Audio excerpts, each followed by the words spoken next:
Are you a new real estate investor and you're still struggling to get your first deal because you don't have the funding for your deal? Or are you a wholesaler and you've wholesaled some deals, you got some assignment fees, but you want to stay in some of those deals for the big profits and you're missing out on the funding? Or are you a seasoned real estate investor and you just want more funding to do more deals at super cheap interest rates? Well, if you answered yes to any of those questions, don't go anywhere because I'm getting ready to plug you into the money.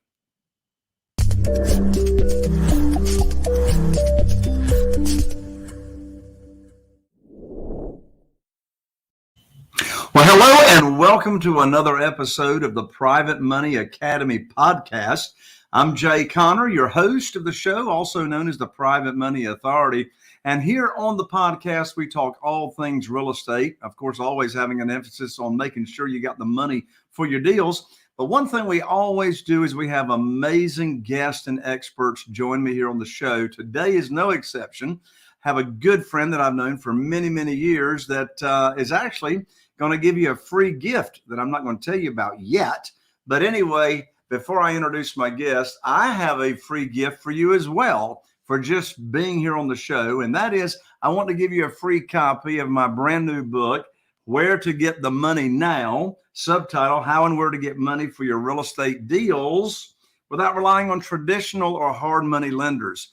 Now, the reason I want to give you this book is because I share in this book exactly how I got over $2 million in funding, and I created the rules when I was cut off from the banks back in 2009.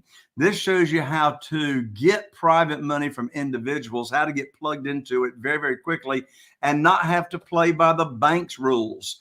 This will set you free and get you all the money you need for your real estate deals. Just cover shipping and handling. You can get the book for free at www.jayconner.com/book, BOOK.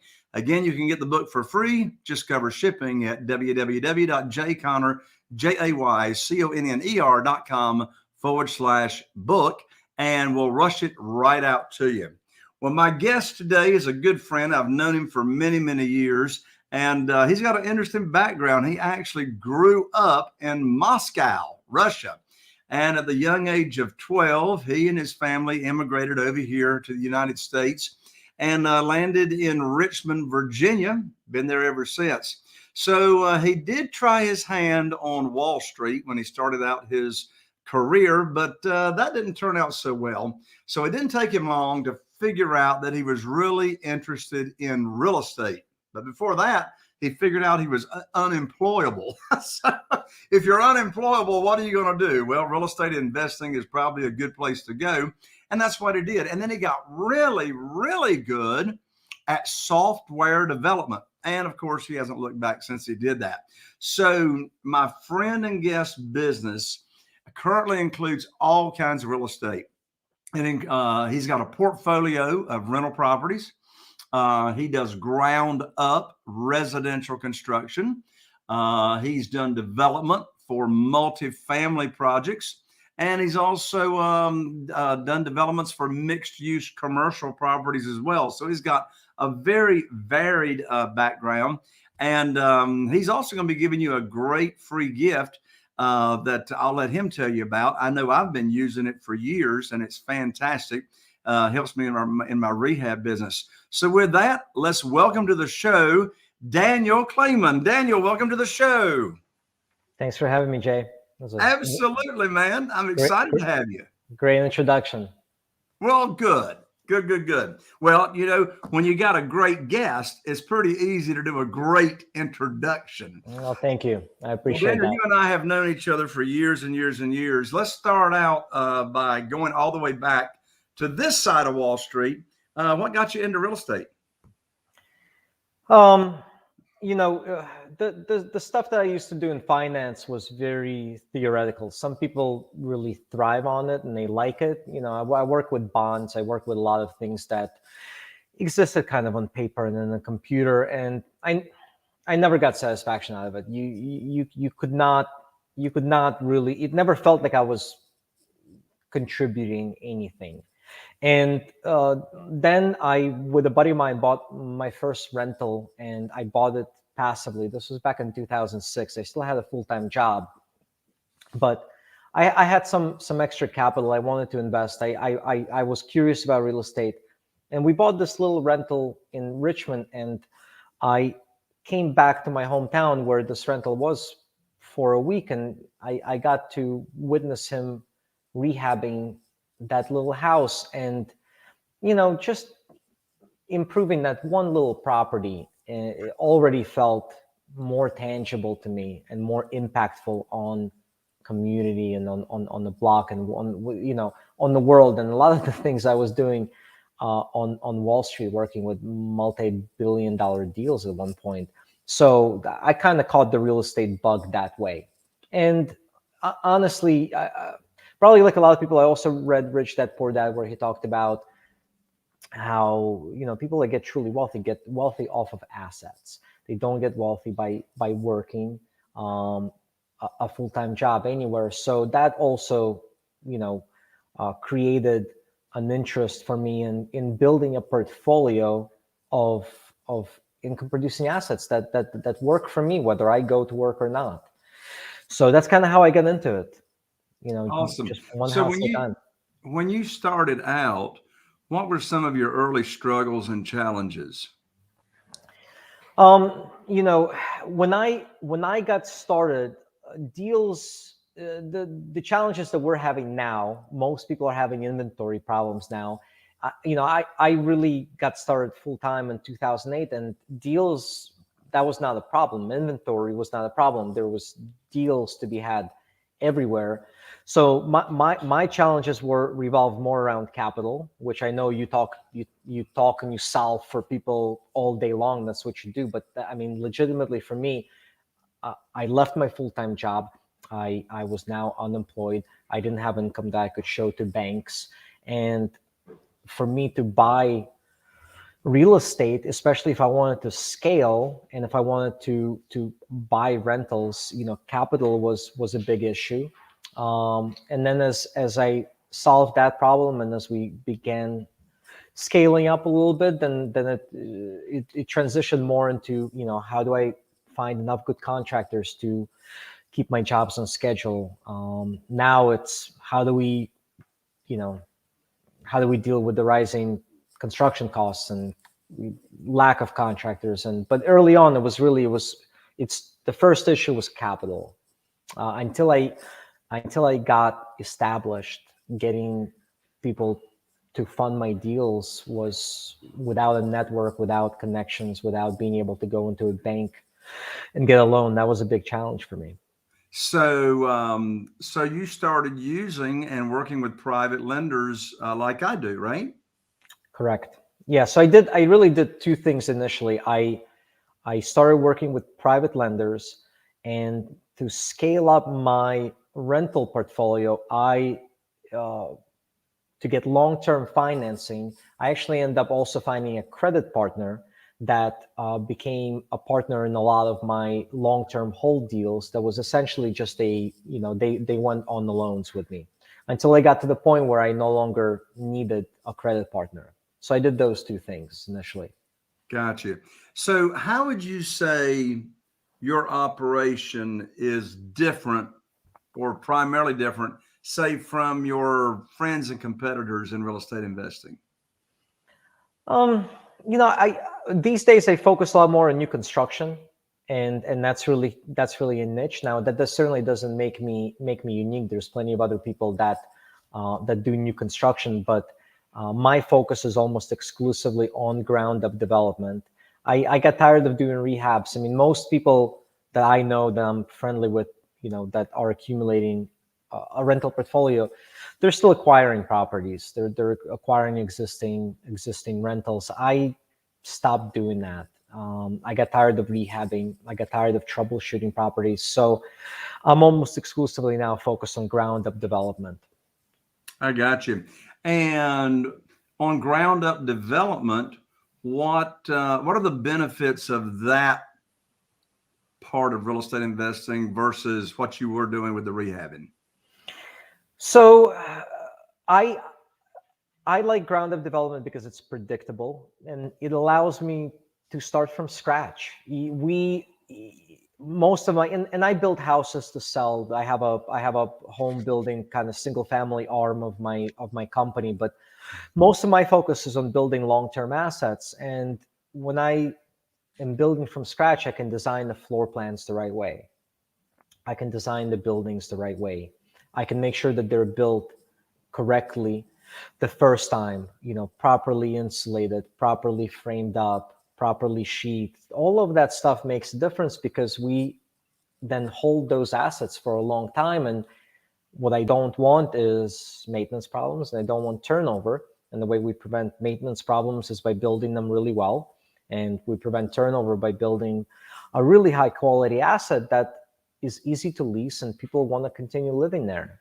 So that's harder to do with rehabbing because you're stepping into an existing footprint. You're stepping into existing set of problems that you have to troubleshoot. I kind of got tired of that. I cut my teeth in this business for the first probably 7 years doing almost nothing but gut renovations. The entire housing stock where I operate is 100+ years old, which on one hand is rewarding because I got to restore a lot of old, historic, rundown properties. And if I showed you some of these before and after pictures, it's a tremendous transformation.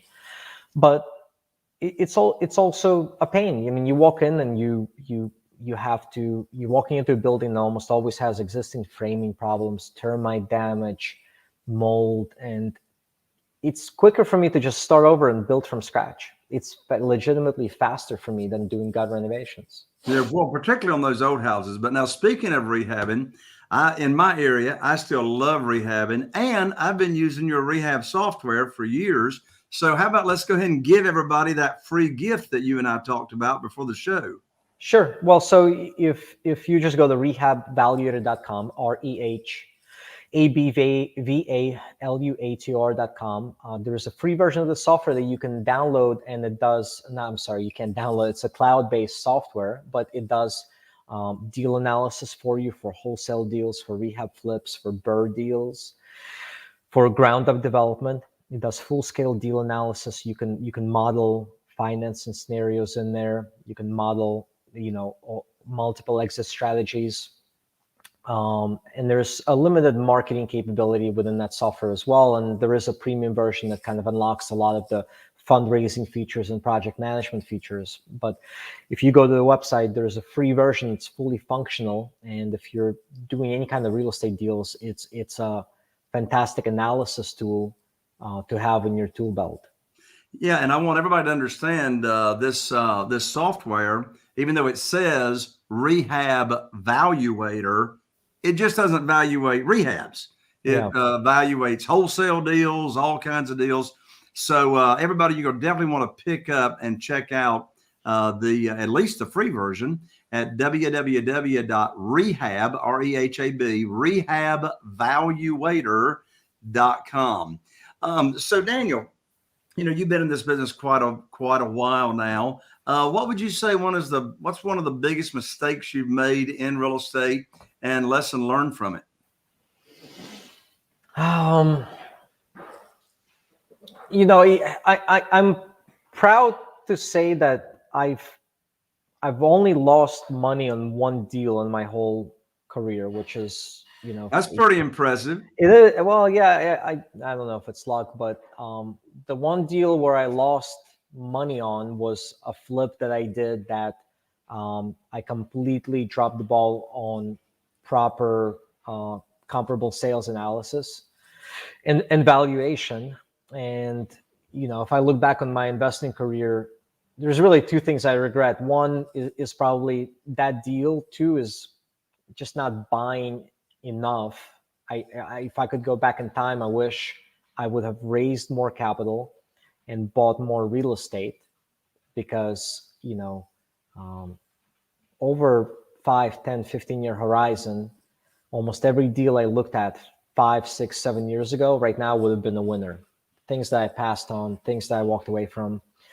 So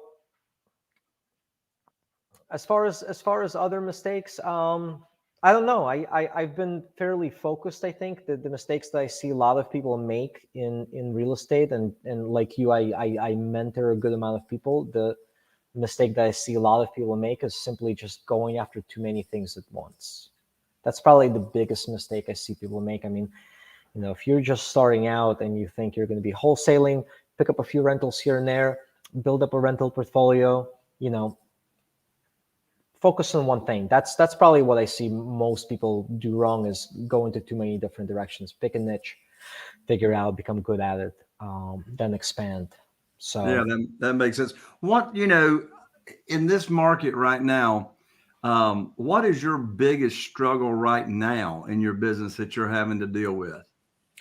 probably keeping construction costs intact and predictable. We're having issues across the board in sourcing materials. Some materials I can't even lock in right now. Materials that we buy are taking a long time to arrive, and they're delaying our projects. We're also in a municipality here that is just terrible at permitting. I mean, it may be the worst anywhere. I think they make it a point to make life difficult for you. So permitting, what used to take 30 days for us now takes 6 months. I was going to So guess. so being able to, the development life cycle, if you're doing new construction, development life cycle is already long. I mean, it takes, I always joke, like, if you want to get rich quick, don't go into development, because in a good day, in a good environment, pre-COVID, it still took a long time between buying land, creating plans, getting permitted, building. But now that timeline has it's probably doubled, between permitting, between getting your materials, and between actually getting construction done. So managing these timelines is a challenge, because I have construction loans and I'm paying interest on those loans. Those loans have a finite timeline before that money comes due. That's probably the biggest challenge right now, is just keeping all of our costs and timelines in check. What's helped is that the prices, inflation has been so high that things cost more, but our rents have grown tremendously. So on my existing portfolio, I've been able to raise rents a good amount. On new product that we're building, that we're bringing to market, by the time we bring it to market, even if we're delayed, I'm able to lease it for more than what my pro formas indicated, because the market is just higher. Same thing on stuff that we're building to sell. All the single families I build, we typically sell to home buyers. And, construction costs went up obviously a lot since COVID, but our resale prices have gone up more than our construction costs. We're making more money per house now. So then, the unfortunate side effect of this inflation is a lot of it is being passed on to the consumer, whether they're a tenant or they're an owner occupant. So it's unfortunate for them. It's not as unfortunate for me. I know exactly what you mean on the construction costs. We're doing a rehab right now, and the house has got, I don't know, 15, 16, 17 windows. We're needing to replace all the windows. And, I hear all the buzz talk. Oh, it's taking, months and months and months to get windows. And so our normal supplier that we get windows from, it's crazy. I mean, it's like they quoted over $11,000 just last week for these windows. We got another bid from another distributor, 7,000, and the one we just placed the order with today was 5,500. So Mama said it pays to shop around, right? Yeah, it certainly does, and it's probably more important than ever, because it's not just pricing, but supply. It's one supplier may be a little bit more expensive, but can get it when you need it, while the cheap supplier may have the best price, but it's going to take them 3 months to get you the windows. So shopping around is more important than ever. I mean, things are just, even things are not going up; they're getting delayed. I just came back literally 20 minutes ago from an on-site meeting in. We're building a 20,000 square foot mixed use building with commercial spaces on the ground floor and 21 apartments. And we're using mini split HVAC systems, and They were supposed to arrive next week. Our HVAC contractor was supposed to be on site doing roughing. Now they're not getting here till February. I was going to guess. Yeah. Yeah. And it's like, what can you do about it other than you just, you roll with it, No, I mean, it's sometimes there's really not much you can do. You can, so we're looking at maybe substituting different equipment that's going to be available earlier, but that's just the challenge right now. If you're in construction, you kind of got to be ready for all of those scenarios, and that's also where it pays to make sure that you're sourcing your deals at the right price, whether it's land or whether you're rehabbing. The better you buy, the more errors and surprises you can tolerate on the rehab or construction side. So it's more important than ever. And we're in the market now where it's hard to buy right, but you have to be disciplined about what you pay for deals, because I'll tell you this much: in 12 years of rehabbing and doing new construction, I don't think, and most people won't admit to this, I don't think I've once hit my budget number exactly. Right. I got that. I don't think it's happened once. We've always gone over on something. It just happens. Yeah. Well, you have to account for Murphy, because I say Murphy lives in every project, lives in every rehab. Murphy, and sometimes Murphy's cousins and aunts and uncles and grandparents show up as well. Yeah, things happen, and so you build in contingencies, and you make sure that you're buying right, because then you can afford to either make mistakes on the construction side, or oftentimes we'll have our own self-imposed change orders because we want to upgrade some finishes, we want to upgrade some materials. And if I'm buying the land correctly, or if I'm buying the property I'm going to rehab correctly, I can then afford to make some of those upgrades, build a better product, and still hit my numbers that work. But yeah, I mean, something always comes up. Even before COVID, things came up. That's right. Well, I tell you, you mentioned in COVID, has this been a crazy market just in the past year and a half? I mean, who in the world would have guessed what prices have done in real estate just in the past year and a half? It's like, how in the world did that happen? So let's look in Daniil's crystal ball, and let's see what Daniil's crystal ball says we can see is going to be happening in real estate and perhaps the economy in the next 6 months to a year. I try not to look ahead and predict much. What I would say is, I think inflation is real right now, and it's high, and it's on the tip of everybody's tongue, and it's on the forefront of every politician right now, and certainly the Fed. So I think tightening is already happening. I think Fed will raise rates sooner than we think in order to keep inflation contained.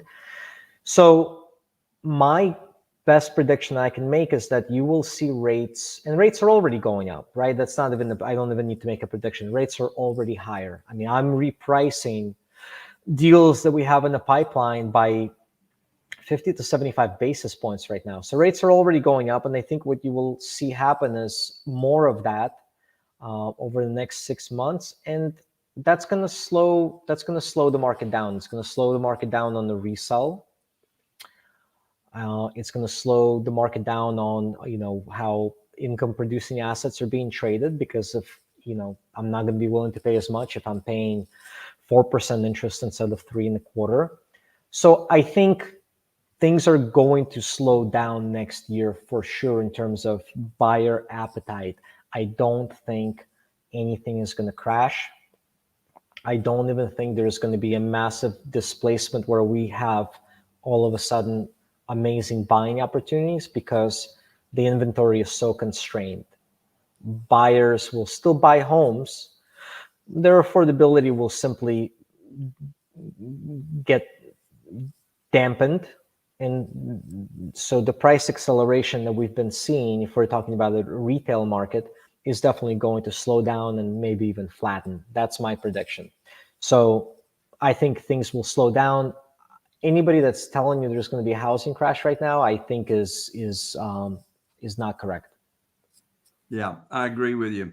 Daniel, you got all kinds of experience over the years in real estate. What would you say is your superpower that has lended itself and you to being so successful? Oh, I don't know if I have one. I think at the end of the day, I'm just disciplined. I wake up and I go to work every day. I mean, I don't really take days off. So I am consistent. Anything that we do and anything that I have and any kind of success that I have been able to achieve, a lot of it is just a product of disciplined, repeated action. And especially in development, it's it takes so much work and effort, and you have to keep pushing the rock up the hill to a degree. You're coordinating all of these people, plans, getting through permits, getting bids. If you stop pushing that rock up the hill, nobody else is going to pick it up for you. So on the development side, I as the developer have to wake up every day and continue being aggressive and push the agenda, because as soon as I stop, everybody else around me slows down too. So I wake up, I go to work every day. I love what I do. Same thing on the software side, where that started off as kind of I really just built it for myself, and it turned into a business with we serve tens of thousands of people right now, and we're very consistent in how we provide support, how we put out product upgrades, how we put out content education. And honestly, consistency is really the biggest thing. I don't have any special gifts, or not even that smart, but I wake up every single morning at 5:30. Sometimes I sleep into like 5:45. Snooze a little bit. I hear That's, you, man. So I you're just disciplined and you're consistent. Yeah. If I were to attribute it to something, it would probably be that. Got you. So my best guess is you're an avid reader, probably. What book have you gifted more than any other book to other people? Oh man. Um, I should be gifting more books. There is a really good book by Ryan Holiday, and I've read a lot of his stuff. I don't know if you're familiar with Ryan Holiday, but he basically distills wisdom of other people, right? So, kind of similar to Robert Greene. There's a book called Ego is the Enemy, and it's a great book. I've probably given that to a number of people. It's just a good kind of philosophy book. There is a business book that I've given to a lot of people that I read years and years ago, and it's called The One Thing. It's by Gary Keller, the guy that started Keller Williams. One of Love my that one of my favorite. love that book. I've given that to a number of people as well, because it's just really great at helping you focus. Yeah, well, that goes back to what you said at the beginning of the interview. One of the biggest pieces of advice you give to a new real estate investor is focus on one thing. It's exactly what you said. Don't try to be all over the board on wholesaling here and rehabbing there and a rental Yeah, portfolio over here. Start on that one thing, right? absolutely, absolutely. So yeah, those are a couple of examples. That's awesome. Yeah. That's awesome. Folks, we got Daniel here that is just got an amazing experience, lots of experience that he's able to share with folks. And Daniel, one more time, let's let everybody know about the free software that people can take advantage of and what it does for them and how to get it. Sure. So go to Rehab Valuator. It's REHABVALUATOR. I should know how to spell the name of my own product. But Rehab Valuator is essentially a deal analysis, deal marketing, fundraising, and project management software. And as you said, Jay, even though it's called Rehab Valuator, wholesalers use it. house flippers use it, brokers use it, ground up developers use it. I use it in my own business to figure out feasibility of multifamily construction projects. I actually just got out of a meeting yesterday with a couple of bankers where we were looking at the software to model a $21 million loan for a $27 million project that I'm doing. So I mean, so you can use the software for anything from single family to $100+ million projects, but it does deal analysis for you. That's the free version. There is a premium version that's very reasonably priced, but it can generate wholesale marketing materials for your deals, so you can sell deals quickly. Private money presentations. If I were to look at where our biggest customer testimonials and success comes from, it's probably from the private money presentations. You can punch in a few numbers and it creates a very professional package that you can put in front of your lenders. And not just private money. We have clients sending this to their hard money lenders. And also, again, I use it to raise money from banks, tens and tens of millions of dollars.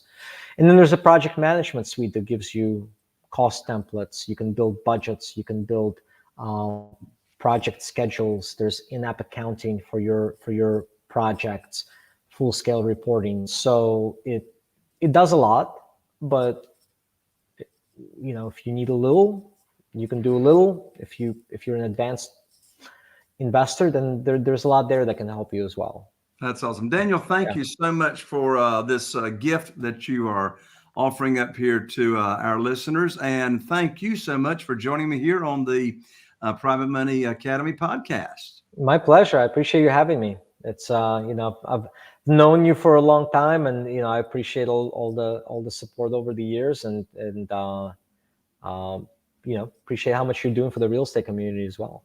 Absolutely. There you have it, folks. Another episode of the Private Money Academy podcast. I'm Jay Connor, also known as the Private Money Authority, and here is to taking your real estate investing business to the next level. Look forward to seeing you right here on the next Private Money Academy podcast. If you're watching on YouTube, be sure and ring that bell so you get notified of every time we go live.